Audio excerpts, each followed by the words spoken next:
Lui n'a jamais tué, mais il volait et se droguait. Yanis Gauthier, un ancien braqueur qui a grandi dans une cité de région parisienne, est devenu pasteur. Un parcours étonnant et la rédemption de ce père de famille de 49 ans inspire aujourd'hui des milliers de fidèles. Reportage de Dimitri Sikiotakis, Inès Latrèche et Marie de Crème.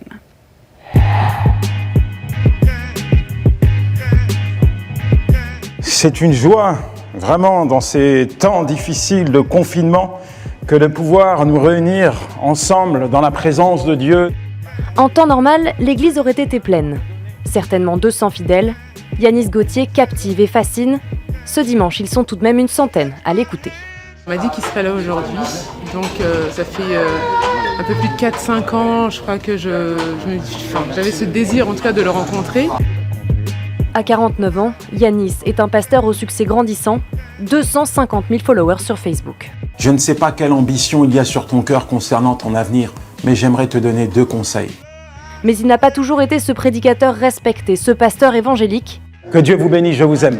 Au départ, il en était même aux antipodes. La Courneuve, en Seine-Saint-Denis, c'est dans cette ville que Yanis a grandi. Si je me trompe pas, c'était cette rue-là. Un quartier rempli de souvenirs. Avec mes camarades, on jouait au foot. Puis aussi, parfois, il y avait des petites bagarres, fallait se faire une place, fallait se faire respecter. C'était pas toujours facile, mais j'en garde des très bons souvenirs. Mais certains sont encore douloureux. Ici, au cœur de la cité des 4000, Yanis n'a pas 10 ans quand un de ses amis est abattu sous ses yeux par un voisin mécontent du bruit. Ça a été un élément déclencheur. Pourquoi ? Parce que à partir de là, je me suis enfermé dans mon quartier, dans cette bulle. Et ouais, j'ai commencé mes petites bêtises. Abandonné par ses parents, élevé par une belle-mère autoritaire et violente, le jeune Yanis multiplie les mauvaises fréquentations et tombe dans la drogue. Je me suis mis à agresser des jeunes, à leur prendre ce que je ne pouvais pas m'acheter, et je me suis fait arrêter. Tout juste ado, il découvre alors la prison et une autre école, celle de la délinquance. À peine sorti de détention, c'est l'escalade, le trafic puis les braquages de banques. À 23 ans, retour derrière les barreaux. C'est ma deuxième maison, j'ai envie de dire. Je la connais depuis gamin. Depuis que j'ai l'âge de 12 ans, je vais voir mon frère en prison, il y a été 19 fois. Son frère, au chemin tout aussi escarpé, qui perdra la vie à 30 ans, assassiné dans un restaurant. Yanis nous emmène au cimetière où il repose. C'est un lieu où finalement, tout s'est fini pour moi et tout a commencé. Il n'est pas revenu ici depuis une dizaine d'années et se souvient du choc, des envies de vengeance, mais surtout de sa prise de conscience.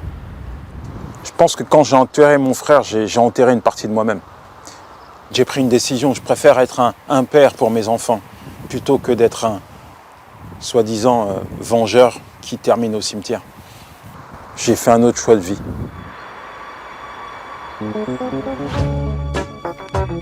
On retrouve Yanis chez lui, en Eure-et-Loire. Je passe un petit coup de chiffon dessus. Il est désormais un homme rangé, fier de son épouse Manu et de leurs 6 enfants. Comme ça, c'est bien. Avec la vie chaotique qui a été la mienne, j'aurais pas franchement cru que cela deviendrait possible. Cette vie harmonieuse, il la doit en grande partie à Manu. On se connaissait déjà là ? Ouais. Alors qu'elle est enceinte de leur 3e garçon, la jeune femme enchaîne les visites en prison. Pourtant, face à elle au parloir, un homme qui la rejette. Yanis, il faisait voir que sa dureté et rien d'autre. Mais les sentiments, il les gardait pour lui. Et moi, je voyais son cœur. Et je voyais qu'à l'intérieur, il y avait un potentiel, il y avait quelque chose. Manu va prier pour que son mari retrouve la foi. Elle parvient à le mener vers l'évangélisme, une rédemption que reconnaissent ses enfants.